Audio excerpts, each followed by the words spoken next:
ஒரு ஊரில் ஒரு ஆசாமி இருந்தான். அவன் ரொம்பவும் சுத்தம் பார்க்குற ஆளு. அவனுக்கு எதை கண்டாலும் அருவருப்பா இருந்தது. ஒரு சமயம் நம்மால ஒரு கல்யாண வீட்டுக்கு போயிருந்தான். கல்யாணம் முடிஞ்சு சாப்பாடு பந்தி ஆரம்பிச்சாச்சு.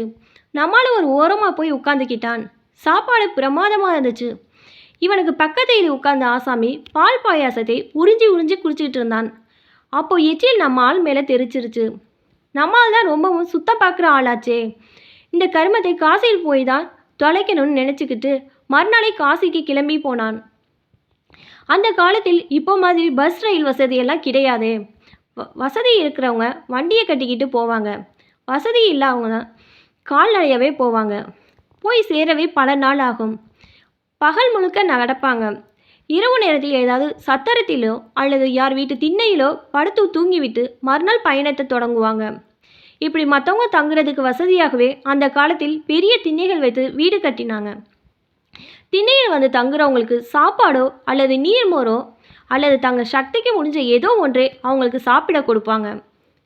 நம்மால் பகல் முழுக்க நடந்து இரவில் ஒரு வீட்டு திண்ணையில் வந்து சுருண்டு படுத்தான்.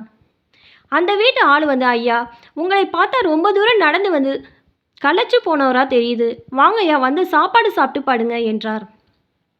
நம்மளுக்கு நல்ல பசிதான். ஆனால் ஆச்சாரம் தடுத்தது. கடைசியில் வயிறு தான் ஜெயித்தது.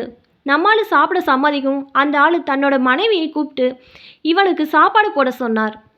கைகால் சுத்தம் பண்ணிவிட்டு சாப்பிட உட்கார்ந்த நம்மாள், அம்மா, எனக்கு இலையில் சாப்பிட்டு தான் பழக்கம், அதனால் இலையில் பரிமாறணும்னு சொல்ல கொஞ்சம் யோசித்த அந்த அம்மா சரின்னு சொல்லி ஒரு இலையை கொண்டு வந்து போட்டு சாப்பாடு பரிமாறினாங்க. சும்மா சொல்லக்கூடாது, சாப்பாடு அருமையாக இருந்துச்சு. நம்ம ஆள் நல்லா திருப்தியாக சாப்பிட்டான். சாப்பிட்டு முடிச்சு இலையை எடுக்கும்போது அந்த அம்மா ஓடி வந்து, ஐயா, நான் எடுக்கிறேன்னு சொல்லி ரொம்ப பத்திரமா எடுத்துகிட்டு போனாங்க. இதை பார்த்த நம்மால் தூர வீசி ஏறிய போகிற இலைய என்னத்துக்கு இவ்வளோ பத்திரமா எடுத்துகிட்டு போகிறீங்கன்னு கேட்க, அந்த அம்மா, இந்த ஊரில் சாப்பாடு இலை கிடைக்கிறது குதிரை கொம்பு தான். என்னோட மாமனாரும் உங்களைப் போல இலையில் சாப்பிட்ற ஆள். அவருக்காக ஒரே ஒரு இலை வாங்கி வச்சுருக்கோம். அதை சாப்பிட்டதும் அதை கழுவி பத்திரமா எடுத்து வச்சுருவோம். நீங்கள் வந்து இலையில் தான் சாப்பிடுவேன்னு சொன்னதும் இலை இல்லைன்னு சொல்லவும் மனசு வரல.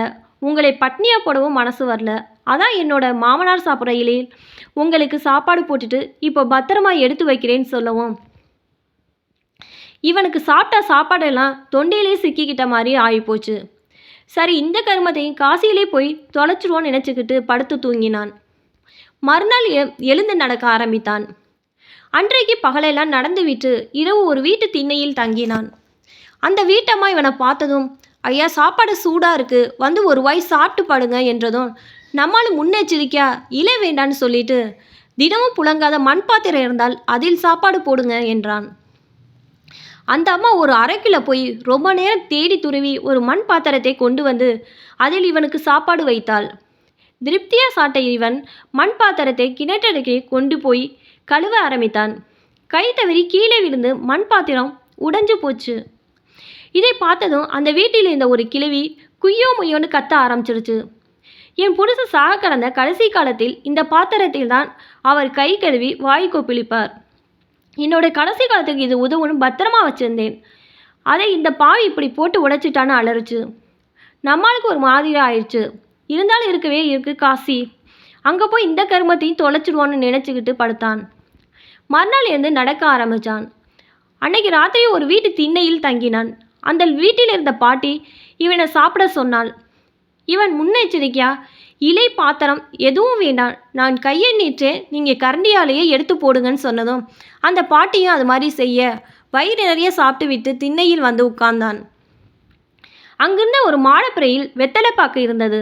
பாட்டி நமக்கு தான் வச்சிருக்கு போல இருக்கு என்று நினைச்சு இவன் பாக்கை எடுத்து வாயில் போட்டு கடித்தான். இவன் கடிச்சதும் பாக்கு உடைப்படுகிற சத்தம் வீட்டு உள்ள இருந்த பாட்டிக்கு கேட்டது. பாட்டி குடுகுடுன்னு ஓடி வந்து என்னென்று விசாரித்தாள். ஒன்றுமில்லை, இங்கேருந்த பாக்கை எடுத்து வாயில் போட்டு கடிச்சேன், அந்த சத்தம் தானே நம்மால் சொல்ல. பரவாயில்ல, உங்கள் பல்லு ரொம்பவும் பலமாக தான் இருக்குது. நானும் இந்த பாக்கை 10 நாளாக வாயில் போட்டு கடிக்க முடியாமல் எடுத்து வச்சுருந்தேன். நீங்கள் ஒரே கடியில் கடிச்சு வச்சிங்கன்னா நீங்கள் பலசாலி தான் பாராட்டு பத்திரம் வாசிச்ச. நம்மால் ரொம்பவும் நொந்து போயிட்டான். போதுண்டா சாமி, காசிக்கு போன லட்சணம்னு முடிவு பண்ணிட்டு மறுநாளே தன்னோட ஊருக்கு திரும்ப ஆரம்பிச்சிட்டான். இதுதான் ஆச்சாரம் பார்க்குறவன் காசிக்கு போன கதை.